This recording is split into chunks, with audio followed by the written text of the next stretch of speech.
Hi, welcome to the Praxis Behind the Obscure podcast. And today I have a very special guest.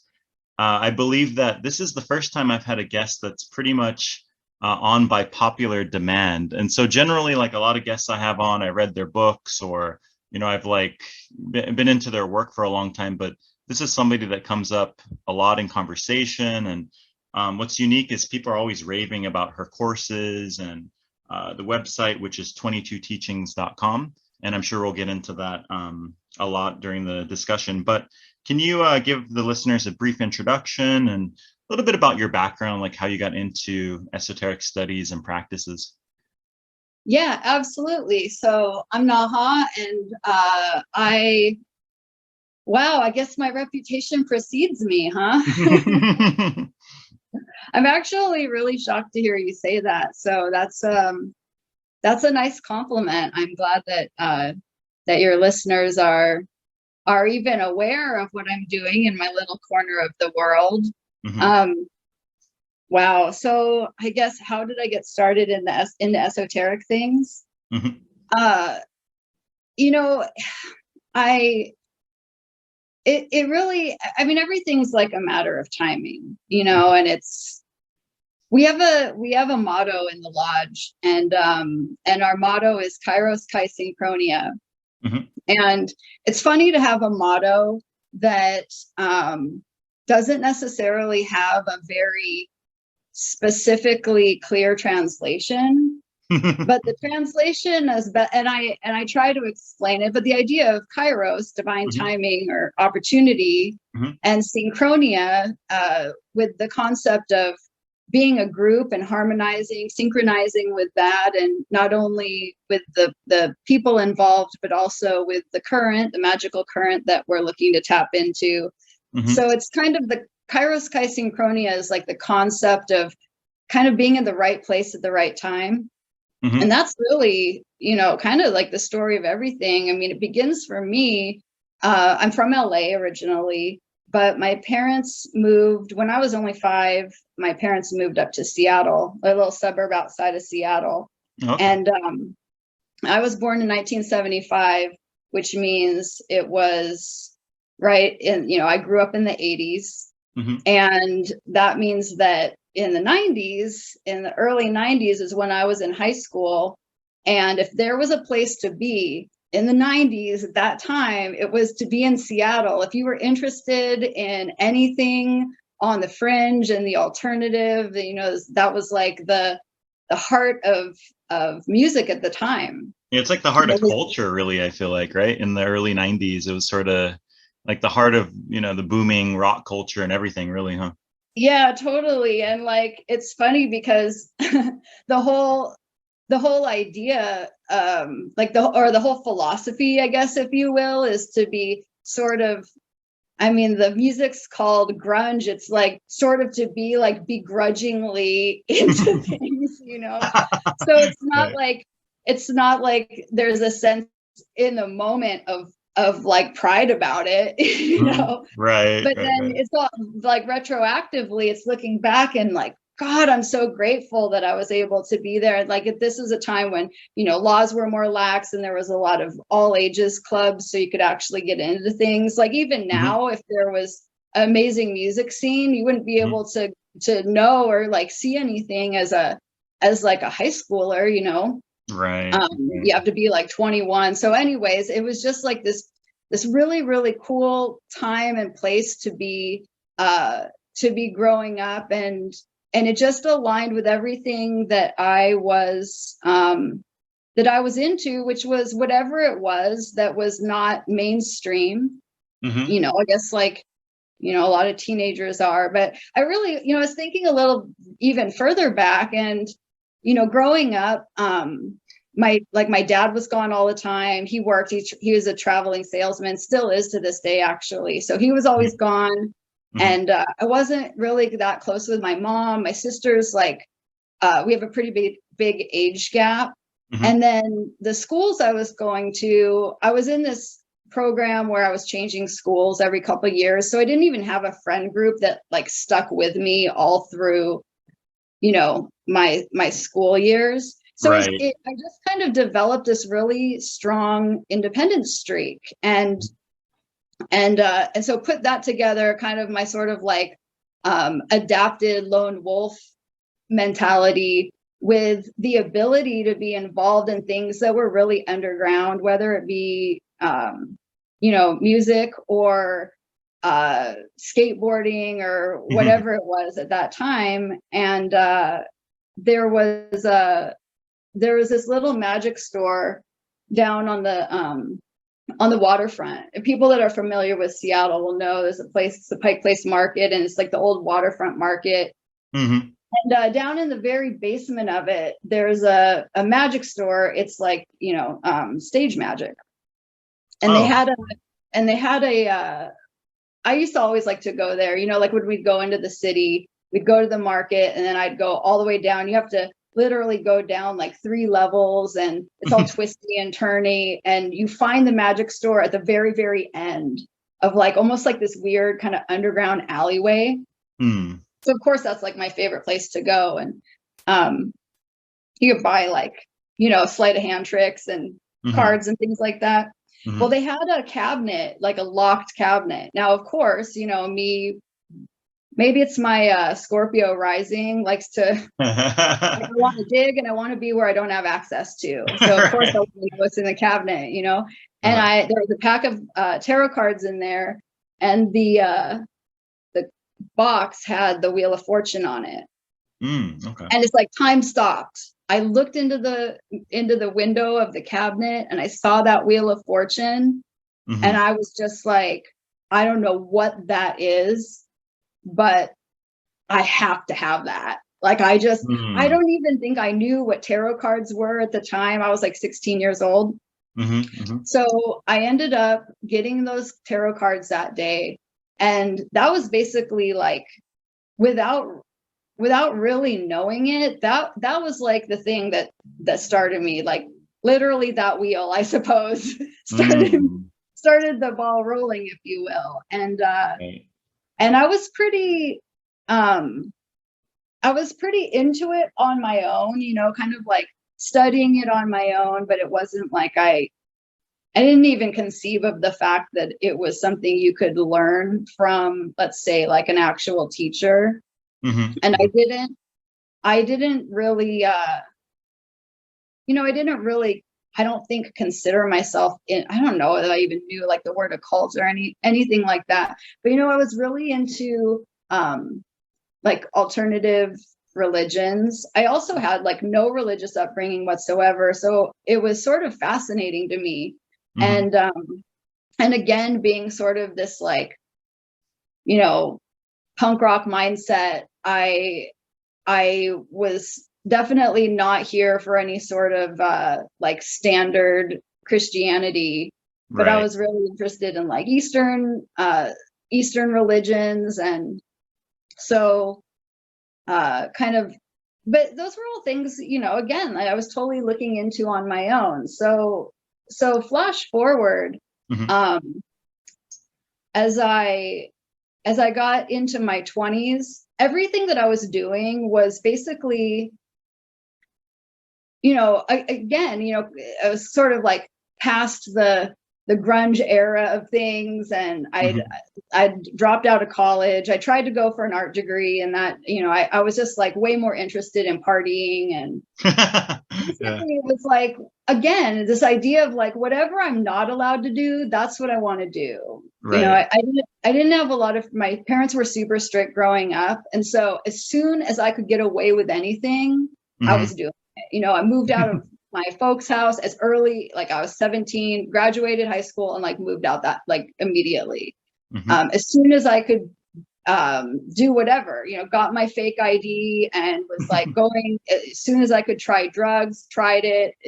The first chance that I got, I never said no, Yeah.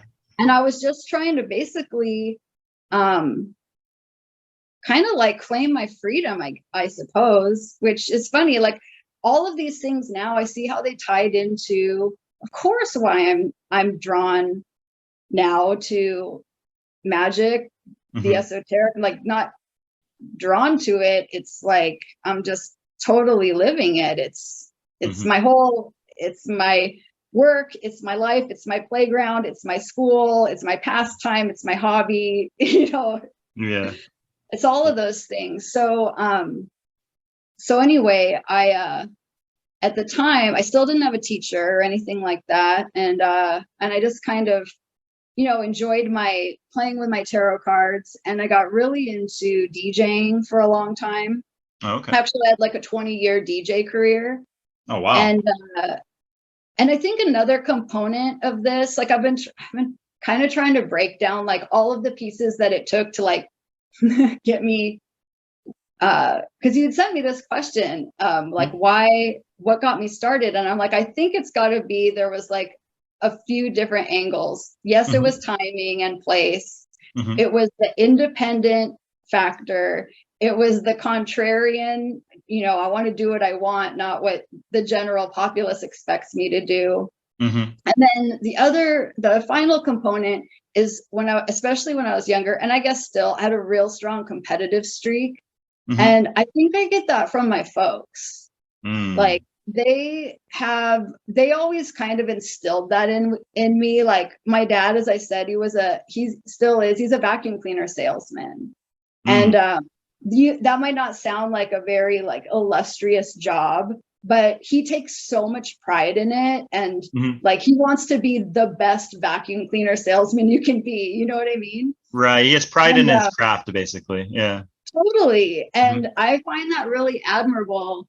And over time, I've been able to kind of carve that competitive nature more into just drive and ambition, hopefully in a healthy way. But one thing I realized is like, one of the best ways to be great at something is just to do something no one else is doing. Because just by that nature, you know, you're setting your own standard with it, right? Like there's no one else to kind of compare you against. Oh yeah, for sure. When I was DJing, of course I want to be the best, right? Or at least to the best of my abilities. So most people that were doing that at the time, they're playing house music, or trance, or like jungle was really popular. Drum and bass was like getting really popular at that time. And I mean, first and foremost, like just being a girl at the time doing it already sort of set me apart from like what most people were doing. But I was like, you know what? I'm going to play digital hardcore. Like I'm going to choose the hardest, darkest, fastest, grimiest, grungiest form of dance music, if you can even call it that. I mean, and against everybody being like, that's crazy. Like, why would you do that? Why don't you play some nice, soft ambient music that everybody's gonna, and I was just like, fuck that, like I want to do something that nobody else is doing. Right. And it worked. It gave me the opportunity to travel all over, and, never to have some kind of like big mega, to break through, to have some great big following. But in the underground, I had my, my little following, and I had a decent amount of success with it. And I really think that like all of those themes just continued to roll over into like the next thing and the next thing that I would really dedicate myself to. And it wasn't until I was actually around 28 years old that I had pretty much at that point totally burned myself out, run myself into the ground. I've been partying hard. I was still partying like a teenager, and I was almost 30, and I was approaching my Saturn return. Right.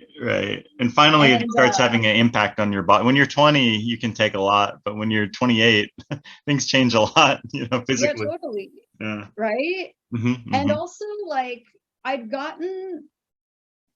it's almost like life had gotten a little bit too easy. I didn't have to have a 9 to 5. I came and go as I pleased. I didn't have anyone to answer to. I didn't have a boss. And I was a total freaking mess. And it's so funny because like this thing I'd wanted my whole life, which was just to have my freedom and do whatever I wanted, basically led me to a total dead end where I was going to kill myself if like some miracle didn't happen. And that miracle did happen in the form of my teachers coming into my life, my magical teachers, 2 of them. Okay. So I had basically gotten to sort of like a rock bottom place. And it was a literal rock bottom. I was living on my friend's floor. I was going through my Saturn return at this point. I was just ready to give up everything. I was going to sell all my possessions and like just keep my records and buy an RV and travel around the country being like a mobile DJ, because those are the kind of fantasies you have during your Saturn return. And right. And this amazing friend of mine, magical brother, he was being so gracious as to like let me sleep on his floor while I figured out what the hell I was doing with my life. Right. And one night he said, you know what, I'm going to this thing. I've got these 2 friends of mine that I want you to meet, and they're going to have a magical salon. And I didn't even know. I was like, oh, so they're going to paint each other's nails and, like a nail salon. Yeah. Right. Right. And he's like, no, he's like, you like tarot?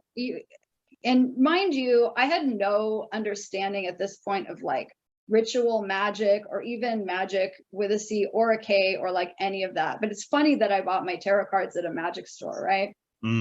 That is. So, I had my like concepts of spirituality and God and sort of like agnostic things. And he really had to like twist my arm. I was like, no, I want to just like stay home and smoke weed. And I don't want to go meet these people. And he's like, no, seriously, like come with me. So he takes me over to these guys' house.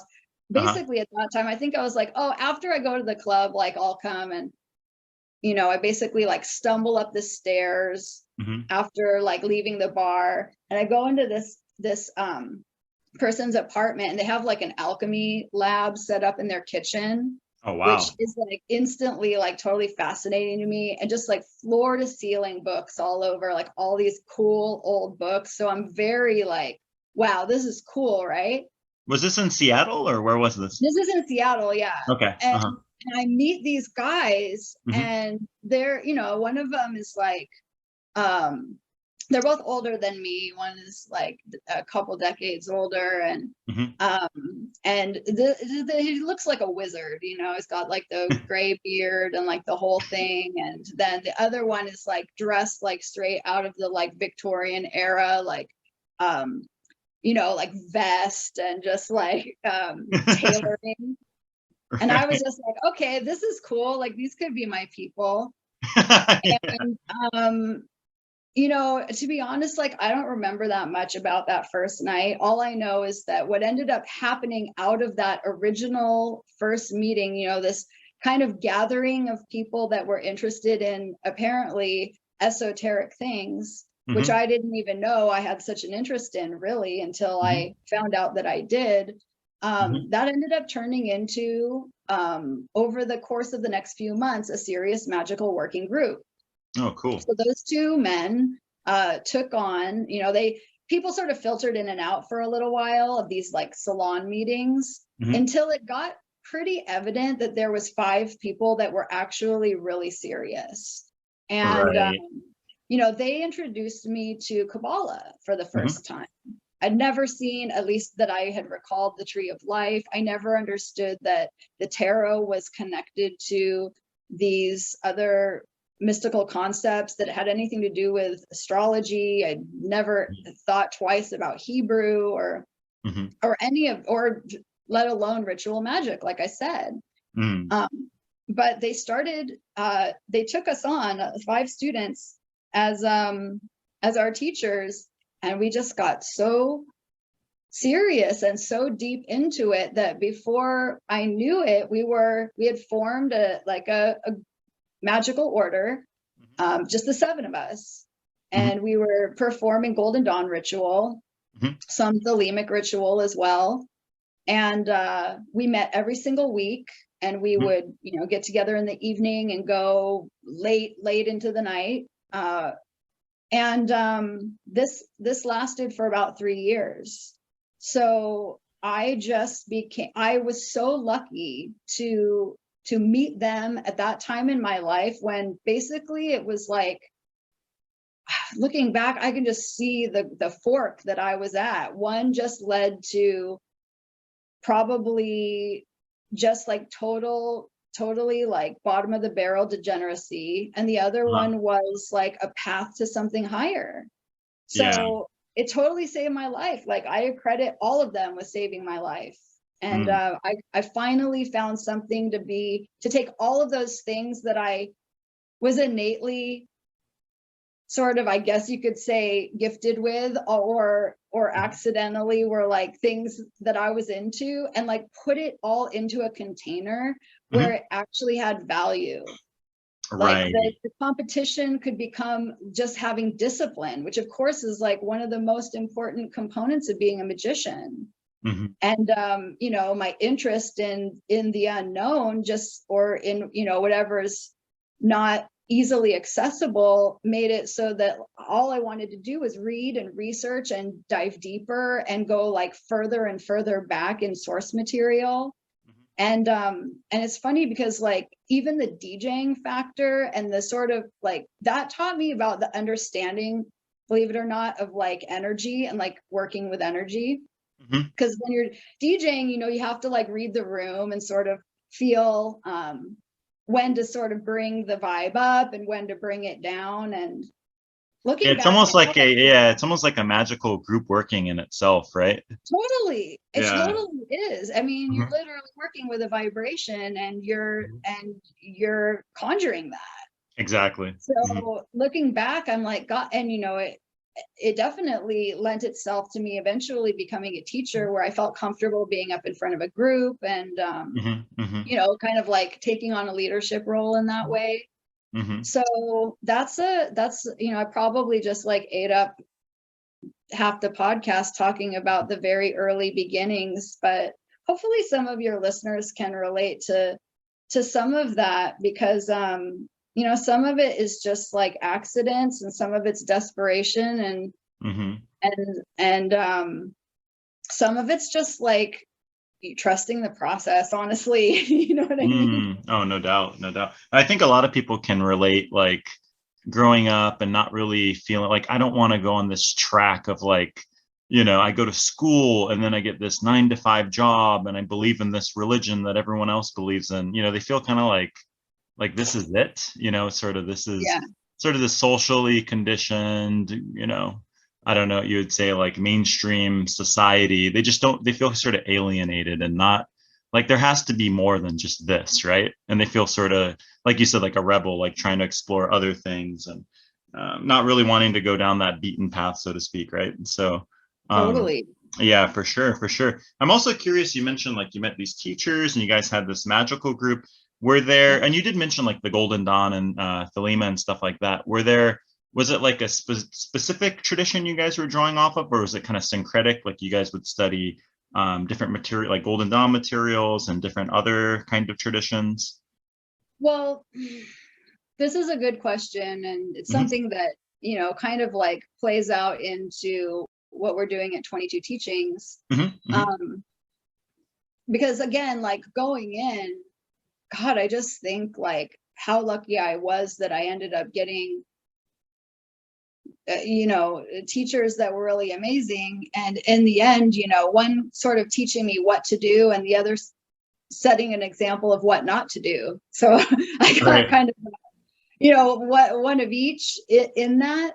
But my one teacher, who to this day is still my mentor, and some of your listeners might be familiar with him, William Kiesel, who is an amazing scholar. He owns Mortlake and Company bookstore and gallery up in Seattle. And he used to run the Esoteric Book Conference for many years up there, international conference. And he is the publisher of Ouroboros Press. And they put out just absolutely amazing source material, things often that have never been translated into English, and then publish them in really, really beautiful bookbinding, letterpress, artistic formats. So they just put out a volume of the Hermetica that's really, really amazing. But both of my teachers had been trained in, definitely syncretic paths between some thelemic studies and Golden Dawn, and then they also had, William had a lot of background in theosophy as well, and my other teacher in a lot of Native American practices, and so it was not specifically like a, maybe I shouldn't even be calling it an order. It was a magical working group in those traditions, but not adhering strictly to one or the other specifically, largely influenced by the Golden Dawn. And what I, both of them having, being so literary, one of the things that they did early on was just put like one after another book in front of me. And those early books, it was Israel Regardie, it was Dion Fortune, Eliphas Levi, Paul Foster Case. Those were, that's what I was, Manly P. Hall, that's what I was diving into. And so, I mean, that kind of gives you an idea of like what things were sort of centered in at that point. I started studying with the BOTA just to do a little supplemental work. They'd both gone through that training, and I felt like, hey, if this is, something else I can do to add on to what they're already teaching me. It was like that was like a correspondence course, right? Yeah, it's a correspondence course. You can still, that's still available. We started with the LBRP, then they taught us middle pillar, then we learned the hexagram ritual, and we did this work together, like I said, every week. There was other teachers that came in, Robert Bartlett, who's an amazing alchemist. His books, Real Alchemy, are absolutely amazing. Those were coming out at the time that we were that I was studying with him and learning how to make spagyrics. So I just was really, really fortunate to have just really amazing teachers. And one of the things that comes up around Golden Dawn magic is the idea of, this is just like a question I field from students constantly. Oh, okay. Which is like, how do I know, like, what's a good order to join if I want to get involved? And I kind of like, it's funny because, but it's not funny, but because I always had an aversion to the idea. I was like, okay, I love Golden Dawn magic, but I mean, I think it comes from, like I said, I want to do what everyone else is not doing. I want to be, and so the idea of joining an order, which has this hierarchical kind of step-by-step sort of progression through the grades and things like that, to me felt very restrictive and very dogmatic and not the thing that I was looking for. And like power structures and stuff, it was like, it felt like being a follower, which is what I didn't want to do, which is why I liked the BOTA, because it was correspondence course. I do it on my own, and I just get the little envelope in the mail every 2 weeks. So I feel like I'm a part of something without being, really like a part of something. And if I'm perfectly honest, I think that like also part of it was like fear. Because, when you're reading a magic book, and in the back, sometimes it has that like if you want to contact the order, write to us at blah, blah, blah. Or, a lot of this was like, now you can, of course, like you can find stuff on the internet, but half of what you see on the internet is such a turnoff. It's like, we are the official order, and if you think it's someone else, and it's just like, wow, that's just instantly a turnoff to me, that somebody they're outward facing, or just trying to claim that they're legitimate, someone else is not, and it's like, it's just not a good look, really, But then I know I've heard people say that like the true orders do exist, but you won't find them online. Maybe that's true, but I just have not, I felt that I was able to progress through the work in a legitimate way without the need of an order. And I don't want to say that wouldn't be right for a lot of people. I definitely think that finding a good order can be a thing. I just know for myself, it was never an urge that I had. And I sort of see, and it's basically like, to be honest, a big part of why I've created the school is to provide the opportunity for people to study, and not only study, but to practice and to do magic with a working group that's not a formal order, but is still very much a legitimate part of the tradition. Right. At what point, I'm curious, because we kind of talked a lot about your background and going through all that. At what point did you feel like it's time to be a teacher now? I'm always curious about that. Like, at what point, what was the inspiration, or it's like, at what was the catalyst for that? Okay, so the catalyst for that was basically that I had to move to LA. Okay. And at the time, I'm still in Seattle. Well, there's a couple other components that play in. One is that my magical group, which, like I said, we've been working together for years, we were building up to the point of doing pathworking, like formal pathworking on the Tree of Life. And my teachers kept guaranteeing me that, or promising that this is where it was all leading to. Because, when you're studying magic and you're doing it, and you do get those, like when you're doing it, it feels great, but then sometimes you're wondering, like, what's the end goal here? Like, where's this leading? Is it just like we continually do this? And so it was cool to have this thing to look forward to, of like all of this that you're learning and studying, and the correspondences and getting familiar with ritual is going to lead to this big working. We're going to do this, we're going to do the 32 paths of the Tree of Life as these astral ceremonial rituals. And so we're all just like gearing up for this.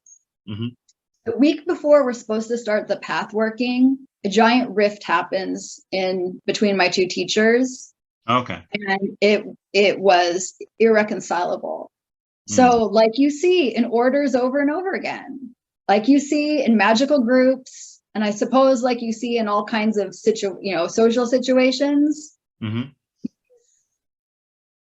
I think even more so in a magical setting, because there's so much energy behind things, and because it's so intimate and you're creating that container, and sometimes a bomb goes off. And it did. And so it exploded, and it broke the group apart. And there was no way to repair it. And there was no way to continue doing the work without having all 7 of us involved. Right. So I was kind of like reeling at that point. I did continue practicing on my own and kind of trying to like piece things together. And mind you, I was still through all of this partying, although I was balancing it a little bit more now that I had my practice. But I started to realize that if I was going to not fall apart again, like how I was when I met them, I was gonna have to finally really, really get my shit together. Because at this point, now I'm in my 30s, So I decided to become a poker dealer. That's an interesting transition. Oh, Well, wow. again, Kairos, Kai Synchronia, and there was Yeah. underground poker games Oh, wow. going on, and I was like, I like shuffling cards, Mm. and I really like playing poker. Mm-hmm. So I started doing that, and I replaced one vice for another. And I thought, maybe I can quit drinking if I start playing poker instead. Mm. And so I did that, and then I was still DJing, and I had like a big DJ tour that year. This was like 2008. Mm-hmm. And I went all over, and I came down to LA, and I'd always loved LA because for me, I associated it with like being a little kid coming down here for the summer, staying with my grandparents, swimming pools, palm trees, Disneyland, Like a it was like, vacation getaway or something. Yeah. totally, it was like this magical, and like palm trees, especially, like whenever I see a palm tree, even in Seattle, like I lived for years in this apartment that had a palm tree in the courtyard, and it was can you imagine like a palm tree trying to survive in that climate, which is completely overcast, gloomy, and rainy all the time? Right. It was like the saddest, most pathetic thing, but I thought it was like, I was like, I'm gonna live there because of that. If I can look out my window every day and see that palm tree, like that will bring me joy. So It's like a beacon anyway, of hope or something. Yeah. totally. So I was on tour, and we came to LA, and I had this revelation. It's like, I'm an adult now. If I love LA so much, why don't I live here? Like, I could do that. I could like come home to my motherland, Mm-hmm. So I went back to Seattle. I saved money playing and dealing poker for a year. That's a story for another time. Mm-hmm. And a year later I moved to LA. Oh, nice. And at that time I decided, to get serious about finally really getting, like, I realized I was an alcoholic and a drug addict. At that point I like finally admitted it. Mm-hmm. And so I got into AA, Mm-hmm. the exoteric version. Yeah, not Crowley's AA, but the Yeah. Alcoholics Anonymous. Yeah. And it was totally nuts to me, because here I am going like, all right, I'm going to do that. And I get like the most hardcore sponsor. I actually had a friend like help me find her. I was like, I want like the drill sergeant of sponsors. I want someone who's going to kick my ass into shape, Right. And she totally was. She was like, we're going to do the steps, and I'm going to make you write everything out and read every word out loud to me, and blah, blah, blah. So she takes me through, and we get to the third step prayer. And in the third step prayer, it says, God, I offer myself to thee to build with me and do with me as thou wilt. Relieve me of the bondage of self, that I may better do thy will. Take away my difficulties, that victory over them may bear witness to those I would help, of thy power, thy love, and thy way of life. And I was like, this is pure Kabbalah. Right. What am I reading? This is like this is like word for word the same of like all of the books that I study, all of the ritual that I do. Thy power, thy love, and thy way of life. It's like the Kabbalistic cross, right? Mm-hmm. And so I'm going, this is like weird, right? I'm like, oh my God, AA is like a secret, like hermetic group, which to this day I'm like, don't they have I I don't know the history per se, but I did hear like they have some sort of esoteric influence, and then also I think they were using, like, I think originally they were using like LSD to get people off of alcohol, which now that they're doing like clinical trials with like MAPS and different like mainstream university actually doing trials on this, and it's been proven that like psychedelics can help transition people off of things like alcohol and other addictions. Absolutely. Yeah. I mean, it's just so interesting. Like, I always think like the things that are blessings and curses are the same things. It's just all context. Exactly. So of course you would use like, you would use LSD to like assist you with like getting off. It doesn't shock me at all, you know? Right. And so what I realized in that like moment of like finally getting sober and like reading that prayer was like something finally clicked for me about magic, which was the whole concept of the divine will. Mm-hmm. And I was like, you know, I was always really the kind of person, I think a lot of people are like this, like I'd get really hung up on the details in magic, like, Mm-hmm. you know, where correspondences aren't the same. And, you know, why does this, you know, this book says Archangel Michael rules Tiferet, and this one says he rules Hod. And, Right. you know, like all of those sort of like finer details would always I would always really struggle with that. Mm-hmm. And then it's like, I find that you just have these moments where I don't know if you get the answer, but it's like the question stops mattering. You know what I mean? No, that's a good explanation. Yeah, I know what you mean. Yeah. And I felt like I always had this confusion with like the whole like thelemic thing of the do as thou will. Mm-hmm. Like I always also felt like, you know why I started to have an aversion towards all the thelemic stuff, because again, it was like, no, that's too obvious. That's too popular. You know, everybody totally is. So I'm going to like steer clear of it. You know, it was like, I have to get like more obscure. You know what I mean? Right. Right. But that whole idea of like, do what thou will. And it like, it didn't make sense to me. And like this concept of like, I turn my will over to the care of God. Mm-hmm. I was like, oh my God, my entire life I've been struggling for my freedom. My entire life I was trying to be in control and run my own life. And I got that. And what good did it do me? Again, like it led me to like totally be a mess. But once it's like I had to gain control over my life so I could finally give it away, but give it away to something higher. Right.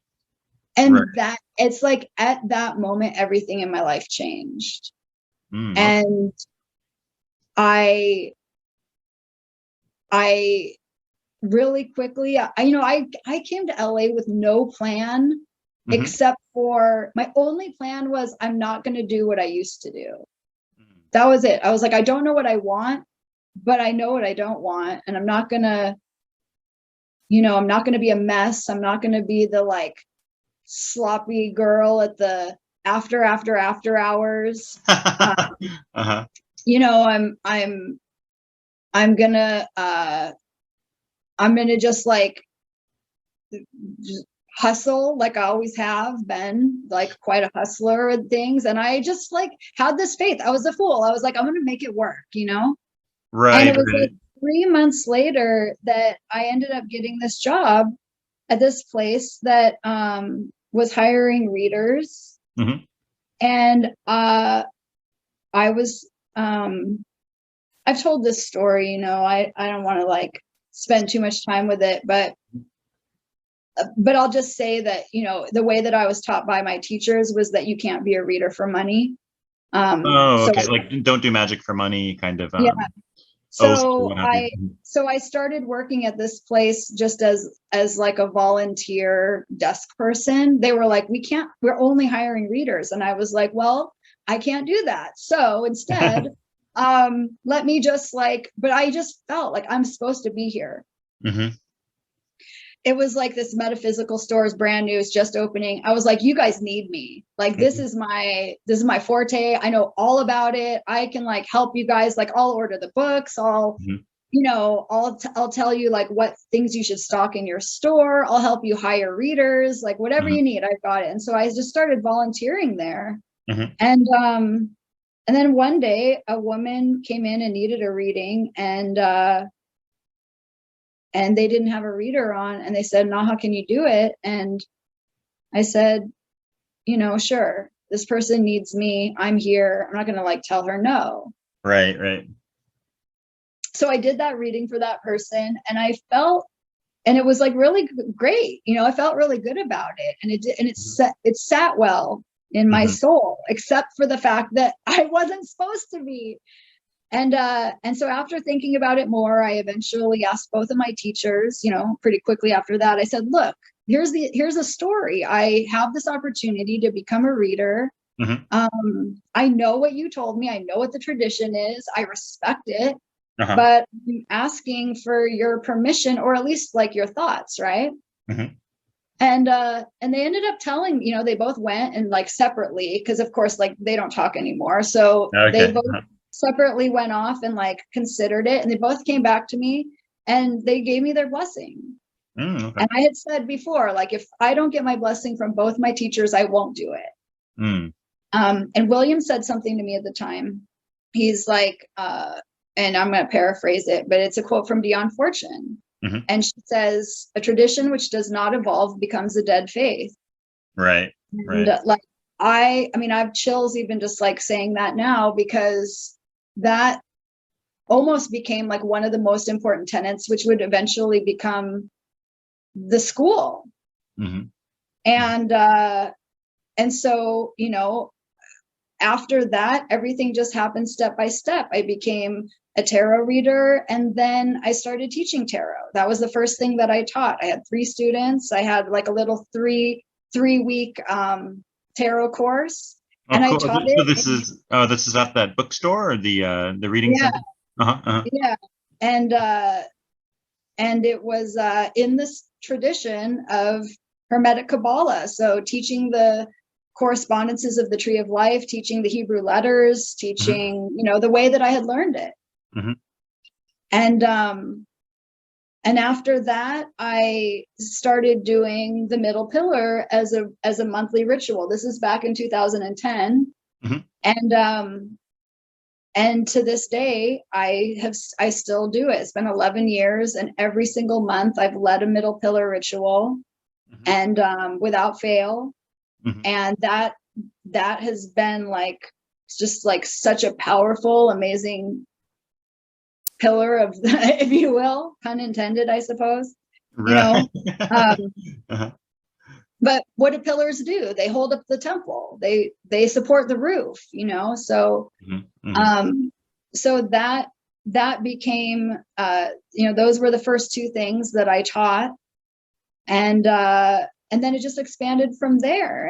And after about 3 years of teaching, just sort of doing it as like workshops and like one-off events, I had the idea that I had enough curriculum that it was time to start formulating this into a school. So that was around 2013. And that's when the name 22 Teachings became a thing. And I was still working at this other place, but I had my own sort of little umbrella thing happening.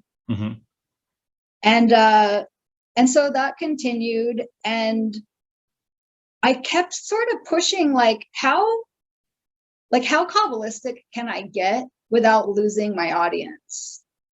It was like, I wanted to teach the real deal.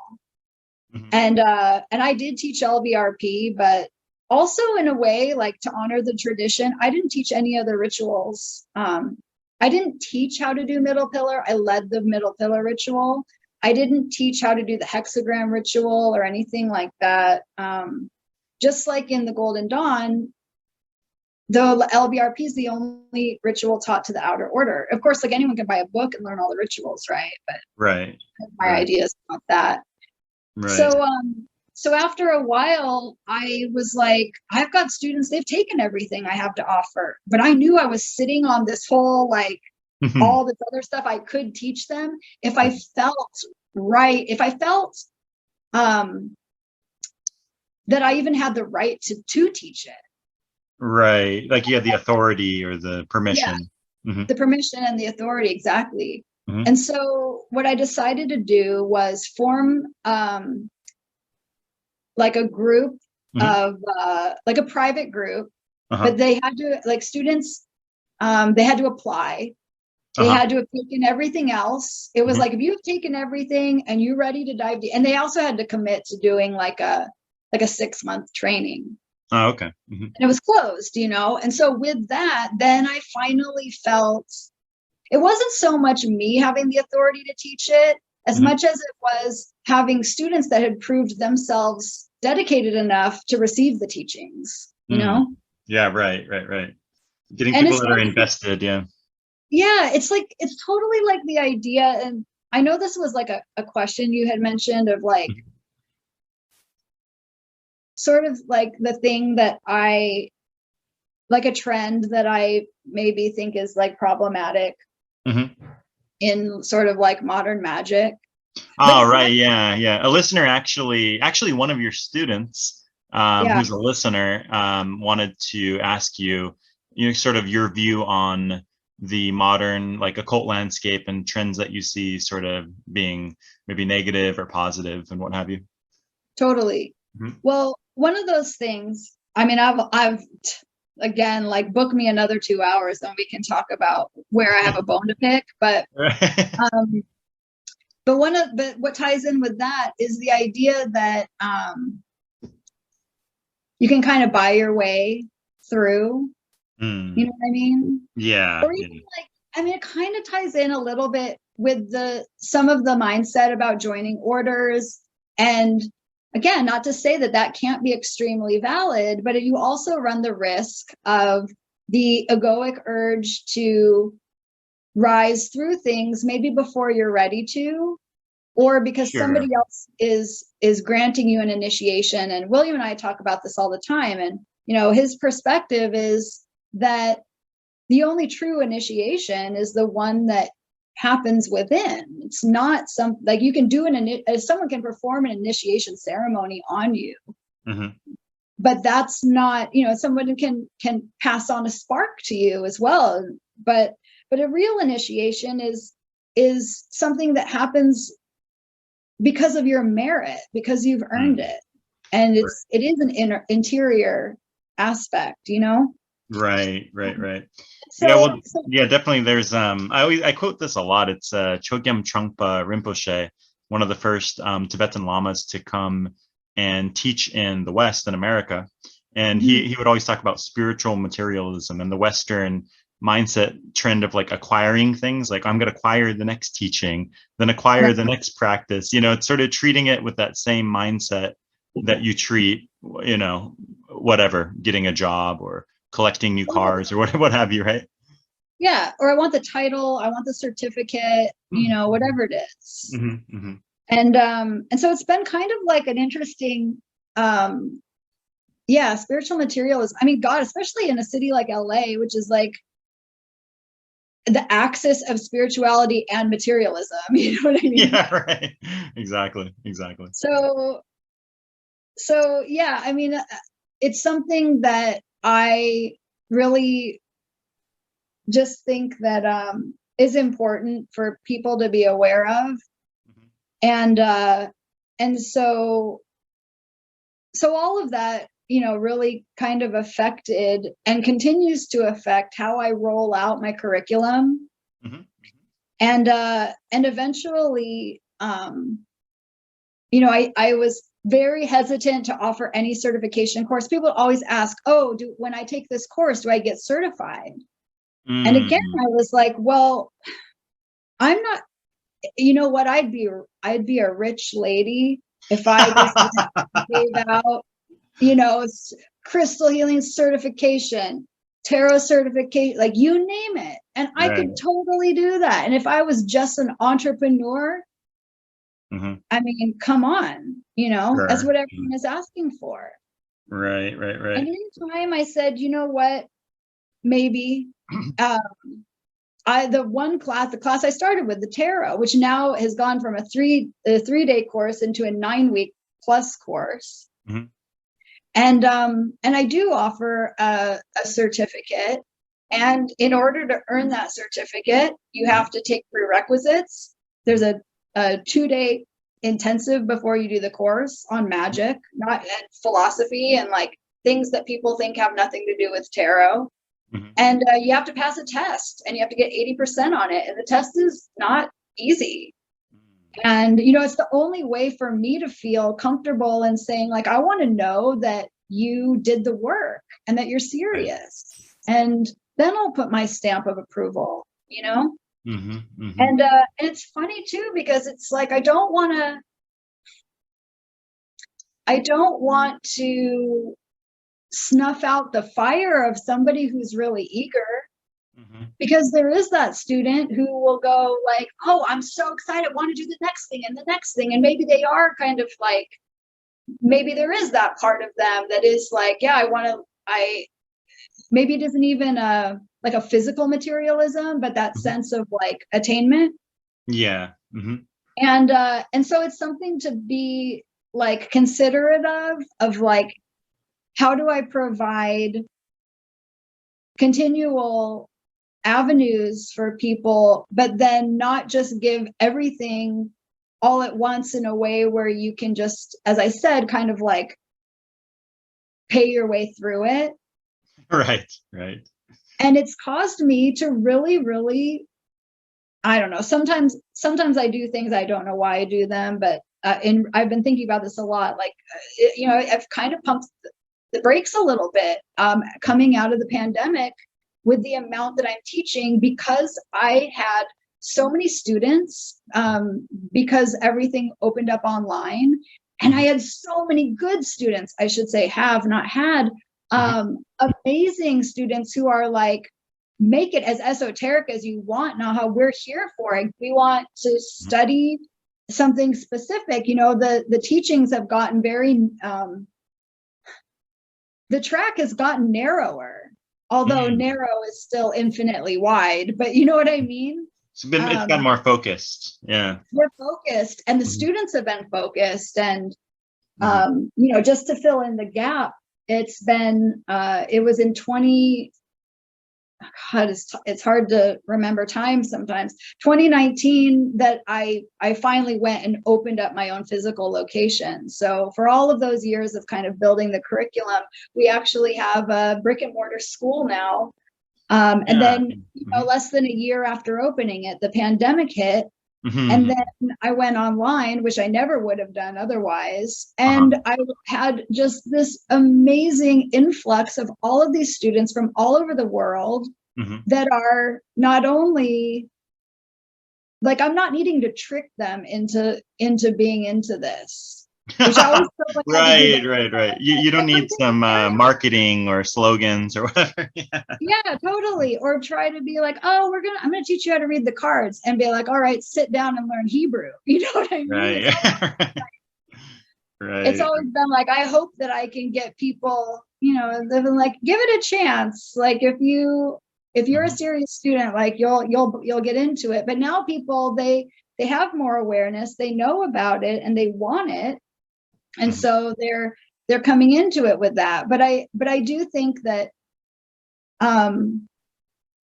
you know, I try to just really, the whole school, I try to lead by example and build things on, like I said, you know, the proof is in the work and the dedication of the student. And I require many more prerequisites now. In fact, William is teaching for us, and he just did an amazing course on the Rosicrucian manifestos.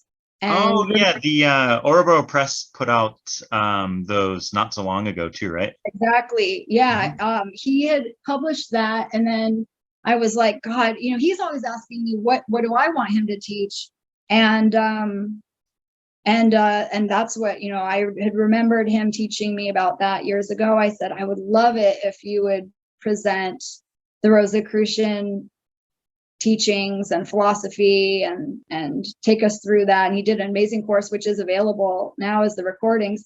But we put a ton of prerequisites on it. We said you have to have taken both of my Hermetic Kabbalah courses, and it's in those courses that you learn the hexagram ritual. And we do, you know, we spend 2.5 hours going over the analysis of the keyword, and you learn the Rose Cross ritual, and we walk all through the Rose Cross Lawman. And you know, my students know I like to go, like, I'll split hairs about all of it. You know, I don't take anything at face value. I dig to find the oldest source material and to know why I'm doing what I'm doing when it comes to magic. You know, whether it's why do I say this word? Why is this correspondence what it is? Mm-hmm. I want to, the best that I can, make sense of things. And then the things that I can't make sense of, I've found that in time, those things, like I said, either it all kind of gets revealed in almost one sort of mega, like, information dump kind of download. Sure. Which answers the paradoxes and then also kind of makes the question not matter anymore. Right. For sure. So, For sure. yeah.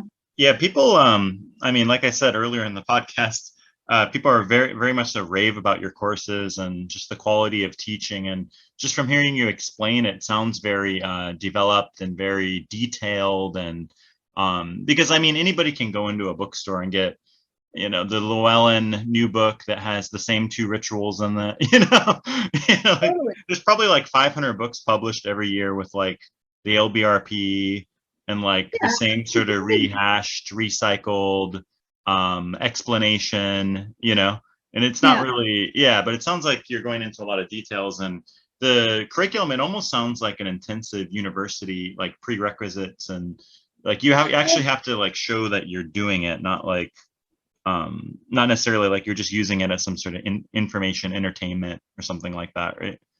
Right. I mean, that's the format of everything. And I know the formal school has only been existent for the last couple of years, but like I said, the curriculum began all the way back in 2010. And with the building of the school, my aim is to really make this into a well-respected school, and a research institution, and kind of in the shadow of the Philosophical Research Society and the work that Manly P. Hall did, which is right up the street from me, actually. And and the BOTA is headquartered here. There's all of these really amazing lineages that have come here. I go to the Theosophical Lodge to hear Dr. Haller speak from the Gnostic Society. So all of these, and that's the spiritual side of the spiritual materialism of LA. And I feel, really kind of on hallowed ground with all of that's preceded us here. And definitely the work of Case has been a huge inspiration, not only in the school, but also in the lodge, which is the magical working group of the school. So there's the curriculum and the students that can track their own path through the work. We have three different paths through the curriculum, but it's kind of, the teachings are circular. You jump in where you jump in, and make your way through it like that. And then the lodge is our weekly convergence to actually practice and do the work. So. Right. I'm actually quite curious in talking about your lodge, because, there are, other schools that provide online magic courses, and there are things like the AA, which is sort of like a one-on-one thing. You have like a mentor, right? But the lodge, there's not so many like physical lodges, I feel like, these days. So maybe you can share a little bit, like, what was the inspiration behind making that? And are the same sort of like courses or group studies that you guys do at the lodge, is that also the same thing you're offering online, or is there a difference there? Well, can people like attend the meetings online too? Oh yeah. Yeah. Right now, I mean, during the pandemic, we were having like an average of about 50 people a week, which is amazing. Because before that, when we were in person, once in a while we'd hit that number, but we'd usually have closer to 20. Now we're actually doing a hybrid. So we're in person and online. And that's recently started with the lodge. So remember I was telling you about how I used to have a group that was sort of like invitation only. If you'd taken all my other classes, then you could get like the inner teachings, right? Right. So eventually that 6-month course also, that was over. And And it was around the time, and I actually ran that series a few times. And the second time I tried to do what the AA did, and I assigned students who had been through the curriculum the first time with the ones that were the newbies, so that they would each have a mentor. But I suppose, you know, and it like sort of worked and it sort of didn't. And it was more of kind of like a trial and error thing. But I ran into problems with that, because as soon as you're making things like invitation only, inevitably it's like feelings get hurt. And, you know, that's another thing that's been important to try to navigate. And it is an issue that comes up. I mean, like I said, don't even get me started on trends in the spiritual community or magical community. You know, I've always been an avoider of trends. So a lot of it, you know, I just try to stay out of. But as soon as you're getting into the idea of, you know, like what people can and can't, you know, who is or isn't involved or has the right or doesn't. Like I said, if it's not that they have gotten it due to their merit, but for whatever reason. Sure. And so out of that, I said, you know what? Now I need a new thing. And I don't even know, honestly, I can't even say that it was my idea, because going back to that concept of that third step prayer, which, you know, and just the turning my will over, basically you're saying, God, make me an instrument and let me do thy will. And this was in 2017 that the message became really clear. You're going to make a lodge. And I would say that it's like around that time, we, you know, as I said, I did the middle pillar every month, and some pretty fantastic things were happening in those rituals. We do it in the evening. It's all done by candlelight. And I was having some pretty amazing phenomenon happen. And some, what I consider legitimate interplane contacts that were happening as a result of that. And now that I'm thinking about it, you know, maybe something about doing it, the 7-year mark might have contributed to that. But it was all, you know, all of these things kind of came together. I started really getting the message.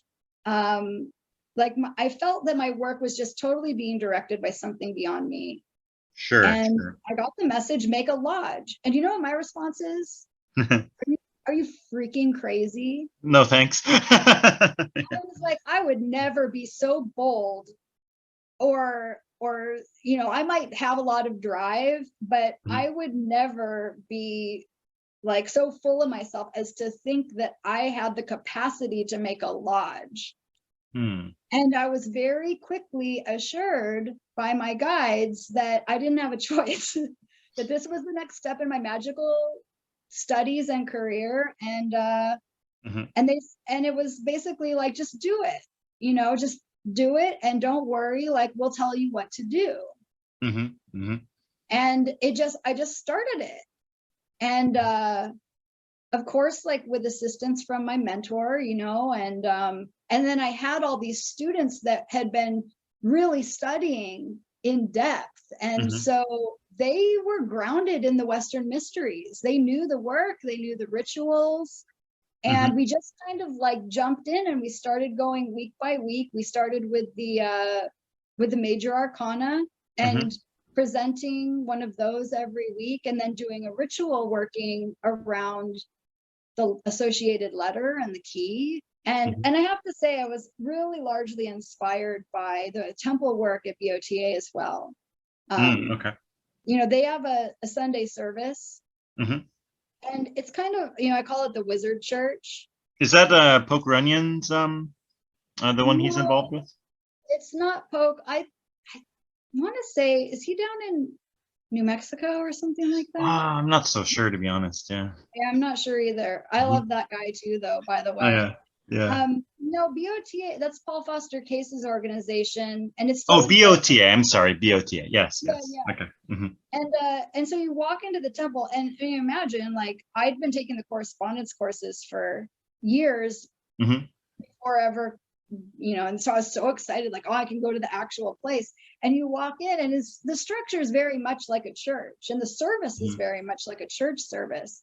But instead of a crucifix with, a crucified Jesus on it, there's a giant tree of life. And then you've got all the tarot keys up on the, kind of like around on the ceiling, and the checkerboard floor, and the black and white pillars. And I was just like in heaven, I walked in, like, this is awesome. But I also, in time, and I went for a long time when I first moved here, but things kept changing. Like, the person that was leading it, they had a really wonderful woman when I first went there, and then she had left, and they didn't really have someone step into her shoes. So I don't know at this point, like, who's there kind of like running things. But my other thing throughout my life has always kind of been, if I want something and it doesn't exist, or it doesn't exist in the way that I'm enjoying it, I'll make it. Yeah. The onus is on you to sort of bring in your vision or your what you want in the world, right? Like, no one else is going to do it. It's got to be you, right? Who else is going to do it? Yeah. Totally. So I was like, if I was going to do this, I would do it. There's some things I would do differently. And, some things later I found out a lot was changed after Case died and passed the order over, to his successor, Ann Davies. And from my understanding, a lot of the more occult practices were removed. Right. It's my understanding, I'm not sure, but I think that a couple people told me, I think it was when I was talking with Lon, maybe that Paul Foster Case, didn't they remove Enochian magic, like, fully from the curriculum and all of the correspondences? Yeah, that was that was by Case had already done that. He was under the impression that it was really, really a dangerous practice. Right. And but after his passing, from the actual weekly service, things got even more, I guess, tame and church-like, really. There's no LBRP. To me, it still seemed really Kabbalistic, but then other people I know that have more of a Christian background say, oh no, it's super Christian. And Case he was very much a mystical Christian, where that's not necessary. Like, I often say I'm like the most religious person without a religion. I consider myself a Hermetic Kabbalist, but as far as religious practices go, I find myself much more attuned with, I guess, with Judaism really than with Christianity. And that's been kind of an exciting part of my personal studies over the last couple of years. And I have a really amazing Hebrew teacher that I've been working with, who I've brought now to teach at the school so that we can have greater accuracy in the language and in the vibrations. But I saw what was going on there, and I said, you know what? And I went to some Golden Dawn meetings in LA as well. And as much as I love the Golden Dawn, I was pretty alarmed by what I experienced there. And I said, I kind of got an idea of kind of how to do this, and my guides are telling me do it, so I did.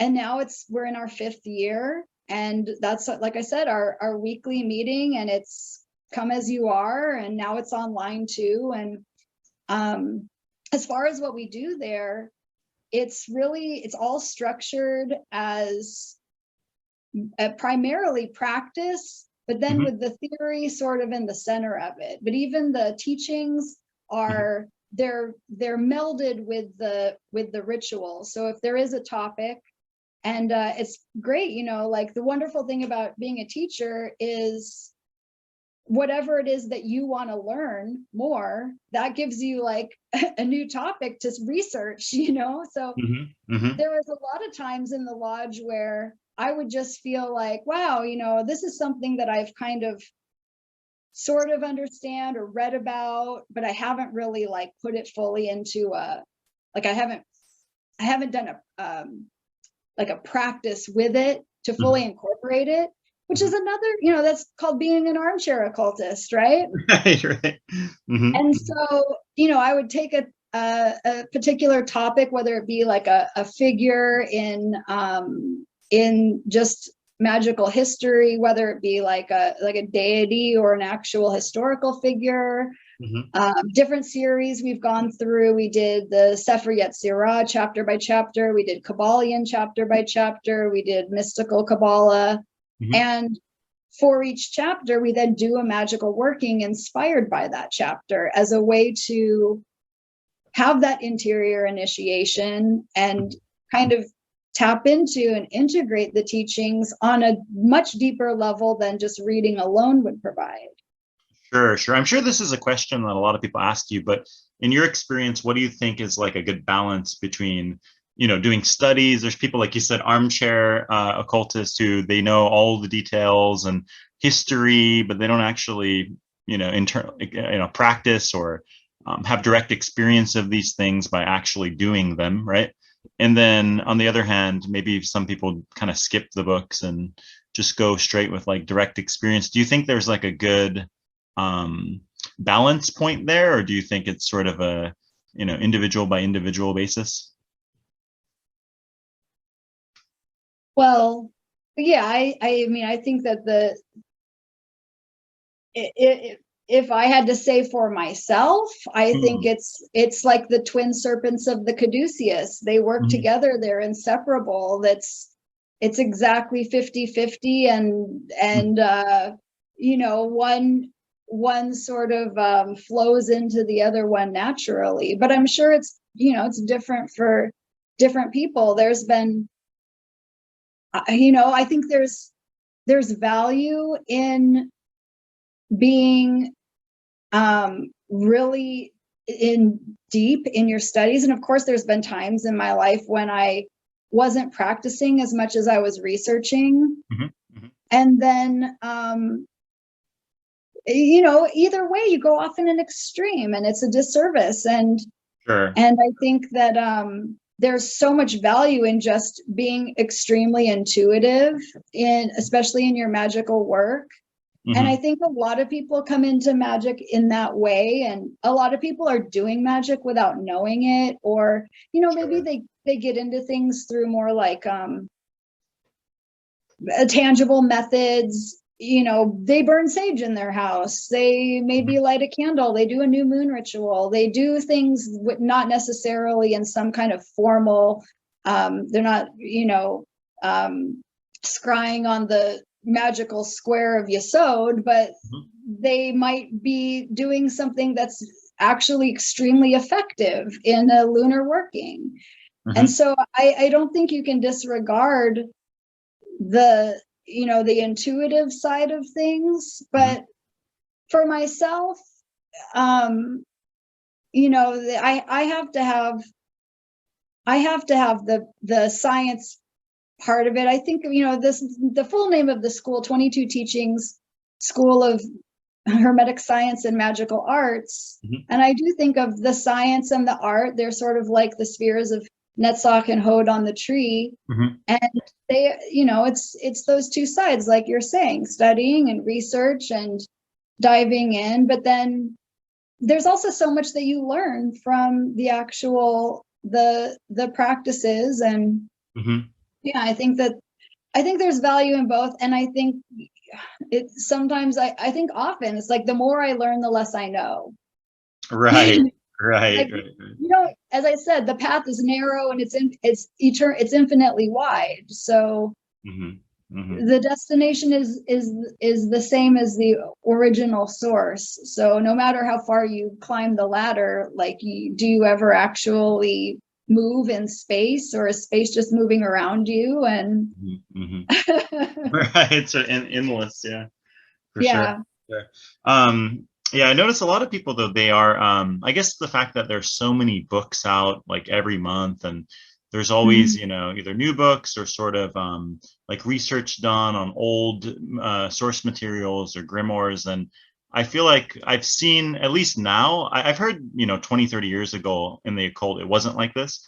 But nowadays I see more people reading more, but like scared to do the practice. Like they feel like they're not ready yet, or they're like intimidated, where I think that, you know, a healthy approach is to sort of have more of a balance between studying and actually getting experience. And in my experience, you're going to know when it's like overwhelming, right?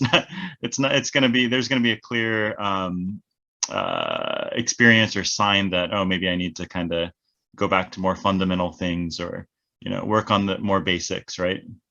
And so I don't know, I've seen people have a little bit more fear towards, you know, maybe they're doing the LBRP for like 5 years and never really trying anything outside of that or something like that.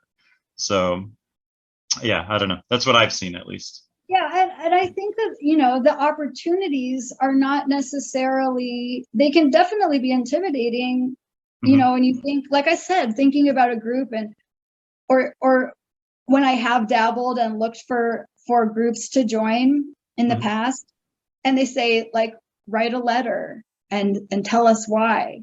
Like, that scares the shit out of me, you know? At least it did at the time. I was like, oh my God, you feel like a total imposter, right? Like, what do I know? What am I supposed to say? I mean, I don't know. That's the intimidation that I always felt. But one of the things that's been really valuable for me and to put out, I mean, my school would be nothing if it was not for the quality of the students that are there, which, like I said, have been so amazing and so, in a large part, like, really dedicated and not there to be cool or to prove anything to anyone, but because they're just really sincere seekers of the mysteries. And if it's worth anything at all, you know, I've had the experience of other teachers coming to the school, guest teachers that have come and taught, whether in person or online, and they've said to me, like,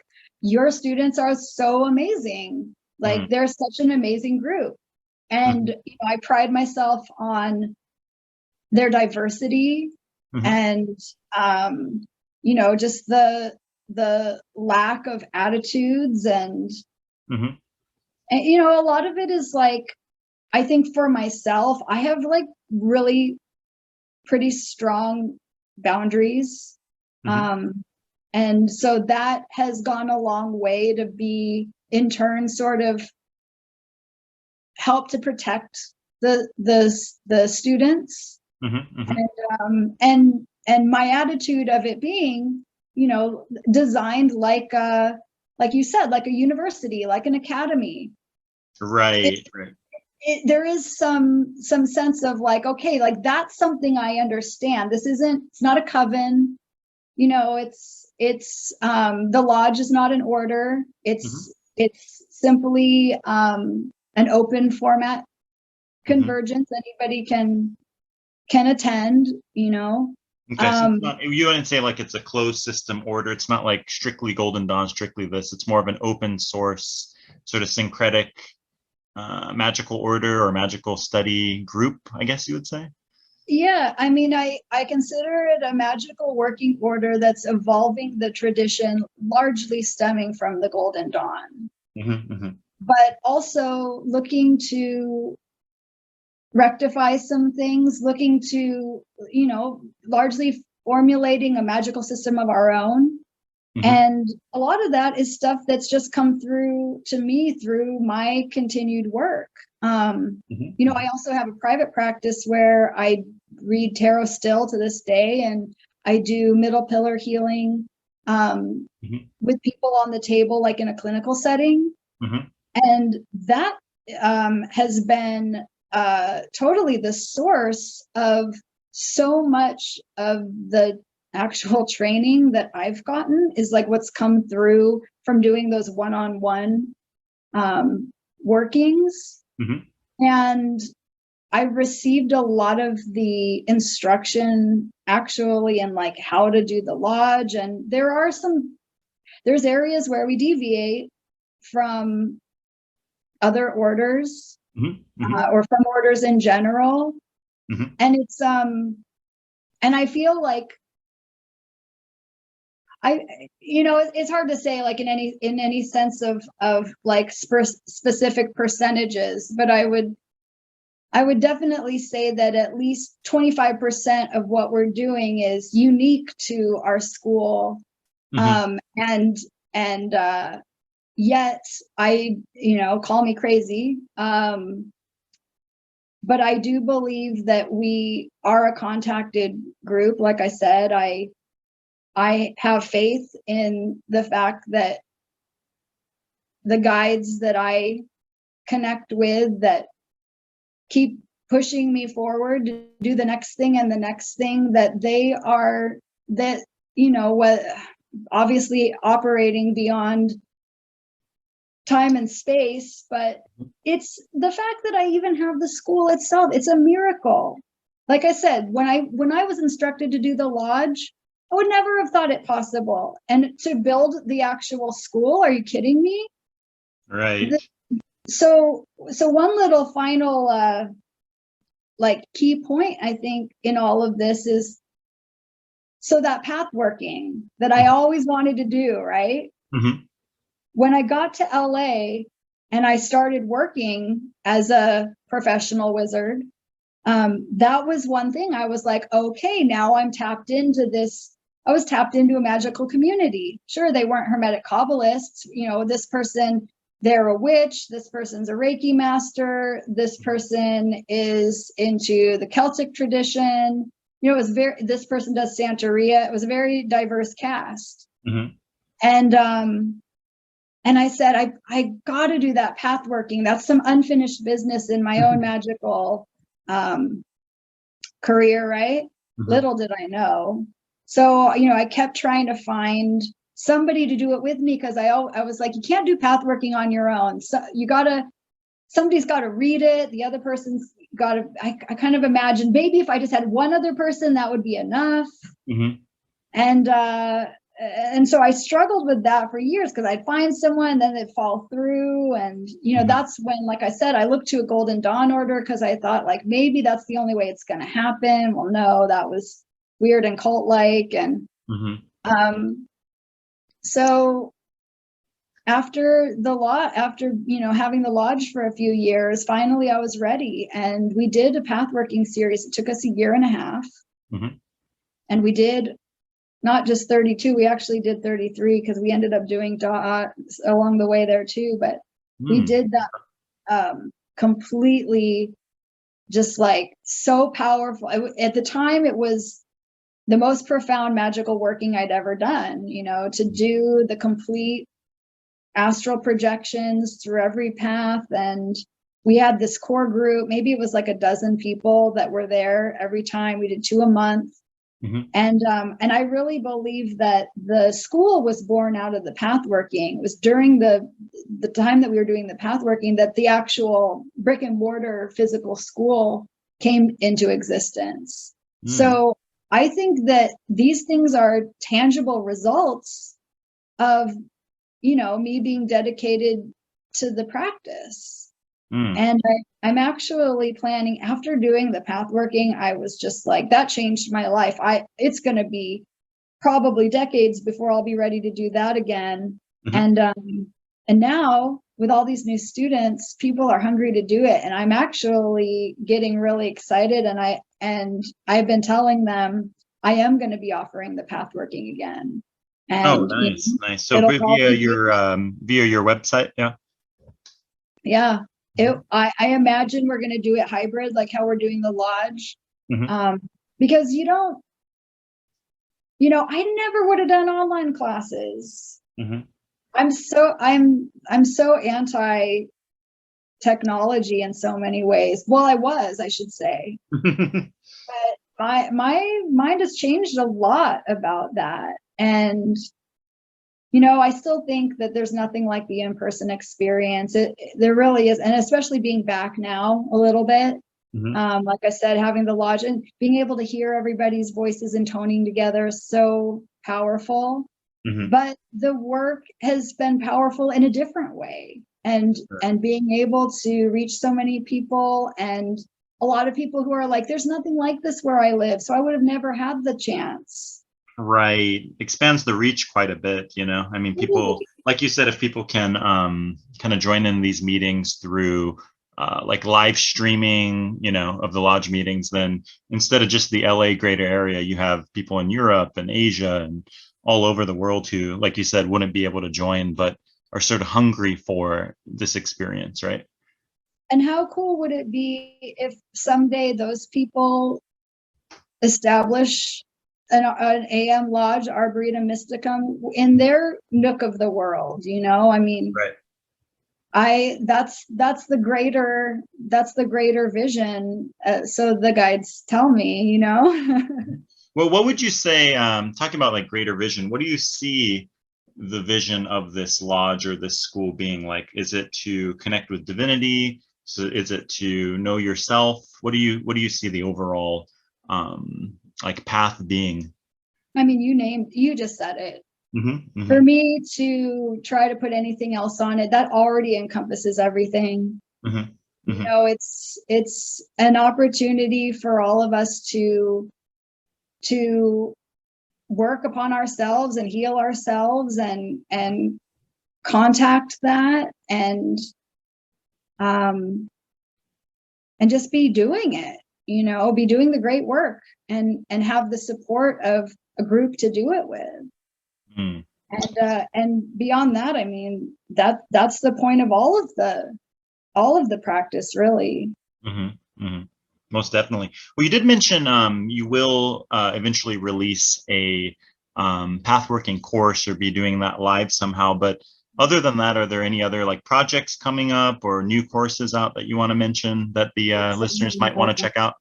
there's so many. If you could imagine how many things I've got in the pipeline. And like I Uh-huh. said, I did kind of pump the brakes on releasing some of the new stuff because I put so much out this last year Hmm. that I want to give everybody that's been doing the work a little time to just really absorb it all and be in that practice. But I have upcoming plans for a whole bunch of magic modules to do, an elemental magic course, a talismanic magic course, a planetary magic course. Those are all going to be rolling out. I'm Hmm. taking a group of students to Egypt in December of 2022. So that's Oh, wow.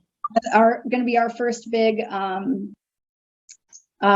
field trip together Hmm. overseas. So that's coming up and exciting. And the Hmm. tarot course is starting again soon. I mean, that really was the first thing that I ever did, and probably the teachings I'm the most passionate about. So I'm going to be teaching the tarot certification course starting this next month, October.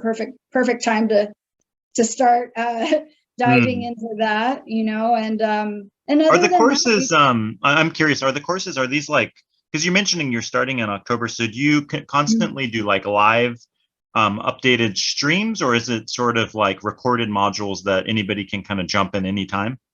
it's both.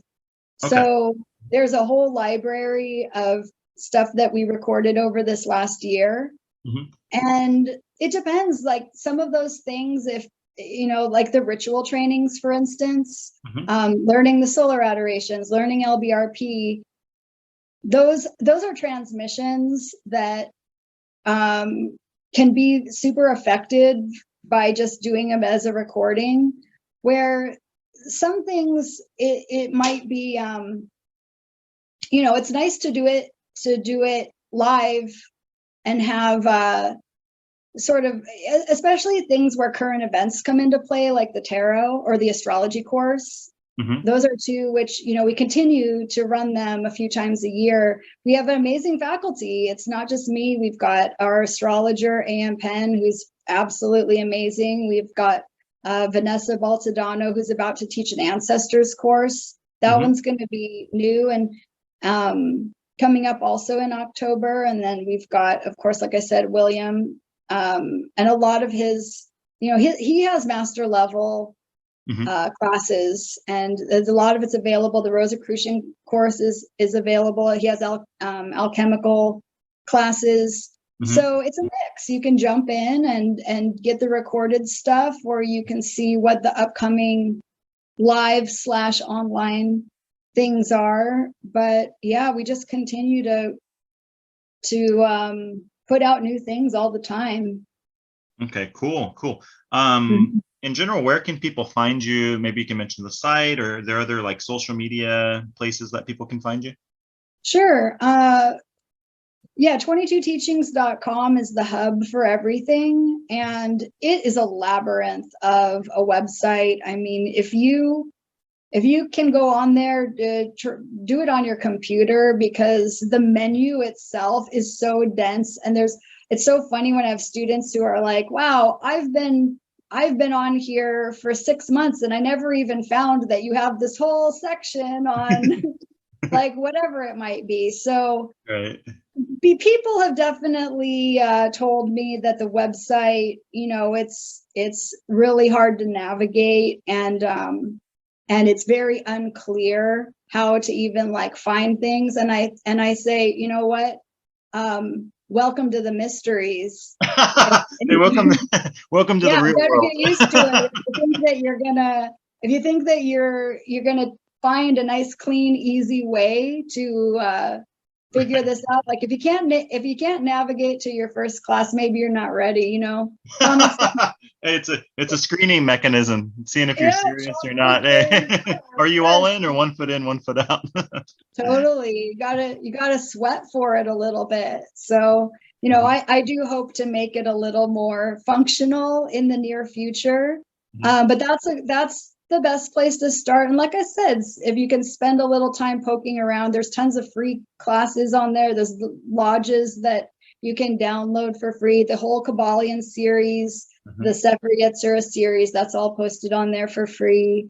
And some of those that were a little while ago, but some of the more recent stuff is there. And then the lodge as still online, it's pay what you wish. So there's no excuse to not come, at least financially. The lodge is it's like a live stream every week people can attend.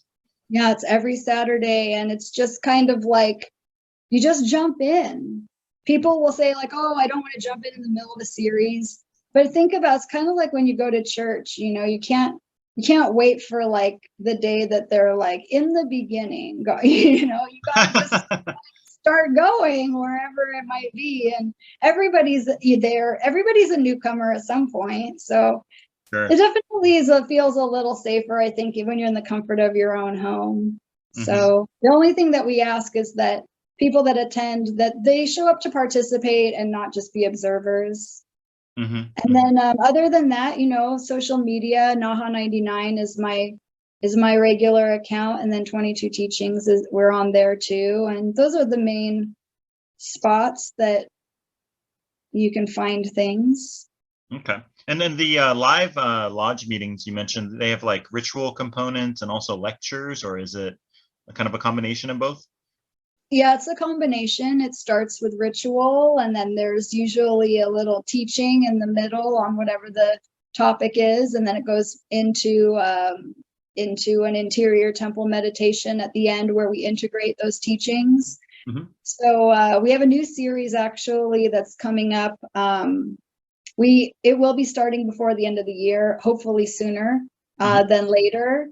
I'm deep in the research archives now in preparation for that, and I don't want to say exactly what that's going to be, but I will say it's going to last for 72 weeks. So wow. If anybody's interested in doing a very powerful and profound magical working, get you ready to go to Egypt with me at the end of next year, like I said. So yeah, it sounds like a great opportunity. I think we covered I mean, I've always wanted to go to Egypt, but I'm sure especially people that are taking your courses, I mean, the people that are raving about it so much, it sounds like such a cool chance, and plus with the world actually, hopefully it'll be open then, right? You never know. We cannot not really predict the future these days, but hopefully it'll be good to go, right? We're holding that as the vision. So hopefully everything will be able to get locked in here soon. All right. Is there any, final parting words or any other things that you want to mention before we wrap up? Oh God, I mean, just that I'm so grateful for the opportunity to ramble on about all of this stuff. And like I had told you before we started, I used to do a lot of podcasts back in the day, and I felt like I was kind of telling the same stories over and over again. So I hope that I was able to dig a little bit deeper. But I guess I wanted to leave with a quote from Tahir Shah. Do you know? Have you ever heard of him? Sounds He actually familiar, but I'm comes, not so sure. yeah, Yeah. look him up. TAHIRSHAH. He's a really amazing author and mystic, comes from a family of storytellers, and he lives in Morocco, I believe. I could be mistaken, but he was giving a lecture that I was watching, and he said, when you're on the path and you're looking forward, all you see random dots. It's not till you're looking back that you can actually see how those dots connect. And I just think of that so much. It's so true in the undertaking of a magical practice, to just see, it can be like, there's so much, it's so vast. And then to look back and to recognize not only how things tie together, but how every single aspect of your life, the good, the bad, all of the challenges, especially, how those all ended up being so important to lead you to where you're at. So gives you good perspective. Yeah, right? Yeah, definitely. All right, great. Well, yeah, thanks for coming on. I think this has been a really good chat, and hopefully some people will, you'll have some newcomers to your websites and lodge meetings and classes, so that'll be cool. Amazing. Well, it's been my pleasure. So thanks for letting me be here. Oh, for sure. Okay, until next time.